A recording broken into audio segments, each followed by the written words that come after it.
அங்கே உட்கார்ந்து பேசுவது எனக்கு நல்லா கேட்குது. யாரும் ரகசியமாக இருந்தால் மெதுவாக மற்றவர்கள் கேட்காமல் அமைதியாக உங்களுக்குள்ளே பேசலாம்.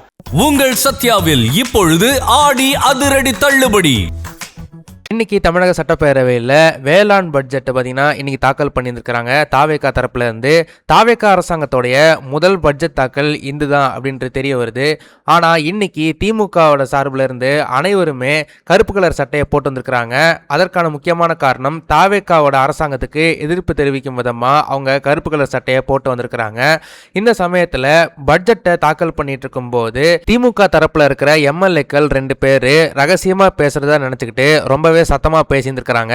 அதை கேட்ட சபாநாயகர் அமைச்சர் படிச்சுட்டு இருந்ததை நிப்பாட்டி, நீங்க அங்க பேசுறது எனக்கு இங்க வரைக்கும் கேட்குது, ஒருவேளை நீங்க பேசணும்னு நினைச்சீங்கன்னா சத்தம் இல்லாம பேசுங்க, இல்லைன்னா இந்த நிகழ்ச்சி முடிஞ்ச பிறகு பேசிக்கிங்க, நீங்க ரகசியமா பேசுறதுன்னு நினைச்சுக்கிட்டு ரொம்பவே சத்தமா பேசுறீங்க அப்படின்ற மாதிரி சொல்லியிருந்தாரு. அவர் சொன்னதுமே சட்டப்பேரவையில் ஓரளவுக்கு கலகலப்பா எல்லாரும் சிரிச்சுக்கிட்டு இருந்தாங்க. இந்த ஒரு கிளிப் பாத்தீங்கன்னா சோசியல் மீடியால பயங்கர வைரலா ஷேர் ஆகிட்டு இருக்கு. மேலும் இந்த வேளாண் பட்ஜெட் விஷயமா பல விஷயங்கள் சோசியல் மீடியால பரவலா பேசப்பட்டு வருது. நீர்வளத்துறை பாசனம் மற்றும் குடிநீர் தேவைகளுக்கு இன்றியமையாத ஆதாரமான மழைநீரை அணைக்கட்டுகள் மற்றும் ஏரிகள் சேமித்து வைத்து திறம்பட பகிர்ந்தளிப்பது நீர்வளத்துறையின் முக்கியமான குறிக்கோளாகும்.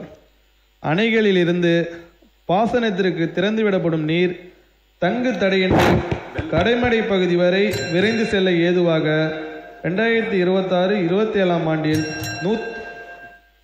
மாண்புமிகு உறுப்பினர்கள் அங்கே உட்கார்ந்து பேசுவது எனக்கு நல்லா கேட்குது. யாரும் ரகசியமாக இருந்தால் மெதுவாக மற்றவர்கள் கேட்காமல் அமைதியாக உங்களுக்குள்ளே பேசலாம்.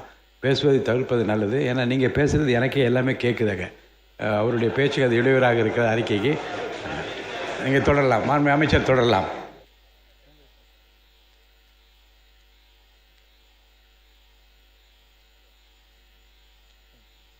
அணைகளிலிருந்து பாசனத்திற்கு திறந்துவிடப்படும் நீர் தங்கு தடையின்றி கடைமடை பகுதி வரை விரைந்து செல்ல ஏதுவாக 2026-27 ஆண்டில் 125 கோடி ரூபாய் மதிப்பீட்டில் ஆறுகள், வாய்க்கால்கள், கால்வாயில்கள் மற்றும் வடிகால்களில் 5955 கிலோமீட்டர் நீளத்திற்கு 1161 தூர்வாரும் பணிகள் நீர்வளத்துறையால் மேற்கொள்ளப்பட்டு வருகின்றன.